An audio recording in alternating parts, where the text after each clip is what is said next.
You're watching the 2023-24 SCAC Men's Basketball Media Days. Today, we're taking a look at the University of St. Thomas men's basketball program. The Celts will once again be led as they head into the season of the guys, the head coach, Anthony Medina, along with the leadership from senior forward Calen Anderson. Coach Calen, thanks so much for joining us today. Hey, thanks so much for having us. I really appreciate the opportunity to be here with you guys. Thanks for having us. Coach, we'll get started with you. It's here. It's game week. We're on the precipice of the start of a new season. How has these first couple of weeks gone with this group as preseason's unfolded? Having a couple of pretty unique, fun, high-end opportunities and some preseason action to sort of see where this group is at. What have you seen from this team that gives you confidence heading into the start of a new season? Yeah, so it's actually been a lot of fun. Getting those extra 8 days prior to October 15th is really nice. Gave us an opportunity to kind of lay the groundwork. And so we're a little further along than what we're used to by this point in the year. We got to play Lamar last week. We had a really good showing, got beaten overtime. Saw a lot of good things, saw some areas we can improve. My favorite part about playing those exhibitions against teams like Lamar and Rice is that, on a normal night in a game like that, we're not going to be the bigger, stronger, faster team. So it's a great test of where we are. I think with the transition of some of the players, we had some guys graduated pretty good. With the guys we have here now, it's just trying to get them on the same page and help them understand how to defend together. We had moments of that, but now we just have to have more of them to help us have some success. Calen, as one of the leaders in this room coming into this your final collegiate season, I'm interested just in your mindset. This team has had a lot of successes over your career there at St. Thomas, but now coming into this final year, where's your hunger level at? Is there a sense of urgency from you? And just, how excited are you to get this season started once again? I'm definitely hungry. It can kind of drag as you keep going through your career. It can kind of feel like towards the end, you kind of are whittling off. But I'm actually very hungry. I had a good summer. I'm very excited about the leadership role on this team and, where I can take this team. And every time you move forward in each year, there's always a new challenge, regardless of how much you've been winning. So I'm excited about the new role. Coach, you talked a little bit about that transition and coming into this season that you lose 3 starters to graduation, as is the landscape of college basketball from a team that's had a lot of success here recently.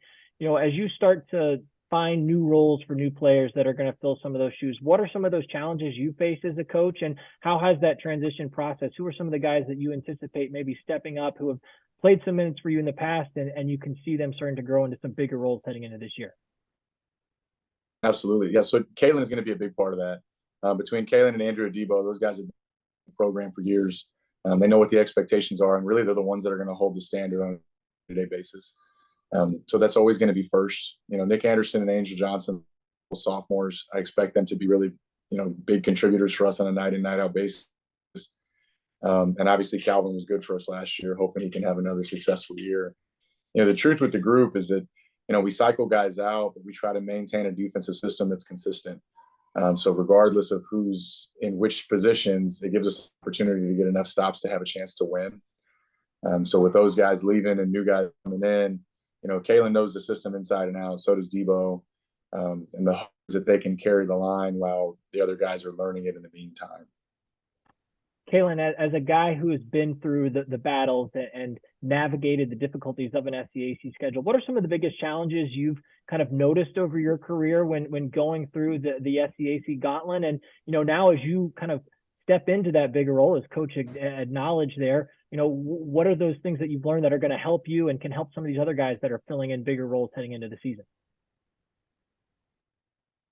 I would definitely say, the long road trips, especially, towards December, how close the games are together, kind of making sure your body's prepped and ready to go.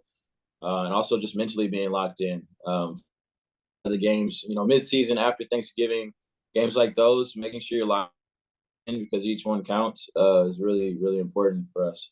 So that's the thing I try to stress to the young guys, making sure they're getting their reps in.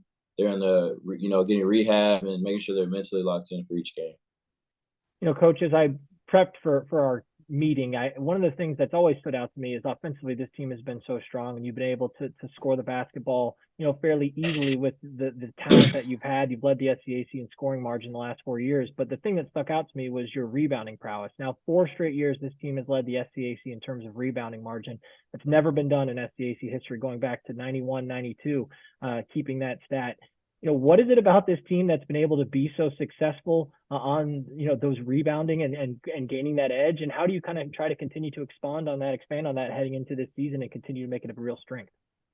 If I'm being honest with you, I didn't know that. And if I'm being even more honest, it wasn't on purpose. We're just trying to get stops and rebound the ball. In terms of expanding on it, this will be the first time that we have a really concentrated focus on getting the offensive glass. So now that we're focusing on it, we'll probably not be very good anymore. No, it's truthfully on the defensive end. We have 5 goals on the defensive end. Every single possession, we talk about closing it with a rebound. We spend a lot of time working on rebounding with all 5 guys and cleaning up the glass the best we possibly can. If we do a good job and get some stops, it puts us in position to have, a lot of rebounding opportunities on our defensive end. We'll be missing Josh, obviously. I think Calen and Debo are probably 2 of the best offensive rebounders we've ever had. So getting those 2 guys on the glass on a consistent basis will put us in a good position to keep that going, and maybe we can do it one more year. I don't know. We'll see. Calen, finally wrapping things up with you. The standard there in Houston at St. Thomas is high, I would imagine, because of the successes and the hard work that you and your teammates have put in over the last couple of years. As you've had conversations with some of the other leaders within this team and some of the guys looking ahead to this season about some of the goals for the 2023-24 season, what have those conversations looked like, and what are going to be the keys in order to try and go out and accomplish those goals heading into the year? So personally, definitely is, keeping high efficiency, low turnovers, just keeping it simple on my end. A lot of my job more so deals with being a leader, keeping the culture, making sure everybody knows what the expectations are. And as far as the team, I think just pushing it forward every year, try to strive for something new. So last year we got our first taste of the tournament. And I think making a longer run in the tournament is kind of where our head's at, and shooting for as high as we can get.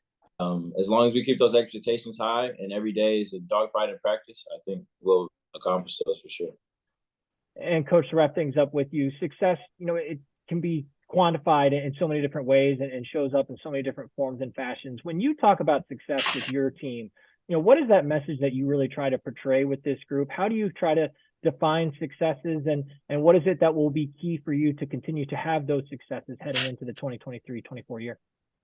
It's probably what we talk about the most. I think when we were going into that last year of NAI, we were still just trying to focus on winning some games. And then I think at some point I realized that it's less about winning the games and it's more about doing things that lead to winning games.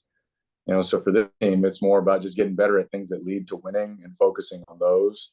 I try to be process oriented, help them understand on the defensive end, offensively, what are the things that we should be shooting for that are going to give us the best chance to win at the highest level, maintaining that conversation.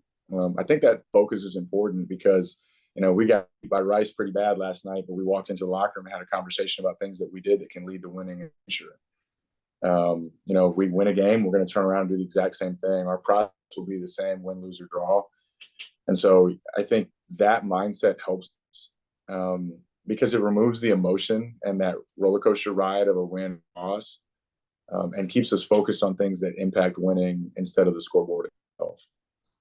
University of St. Thomas head men's basketball coach Anthony Medina, along with leadership from senior forward Calen Anderson. The St. Thomas Celts open up the 2023-24 campaign on Wednesday, November 8th, when they take on LeTourneau on the road.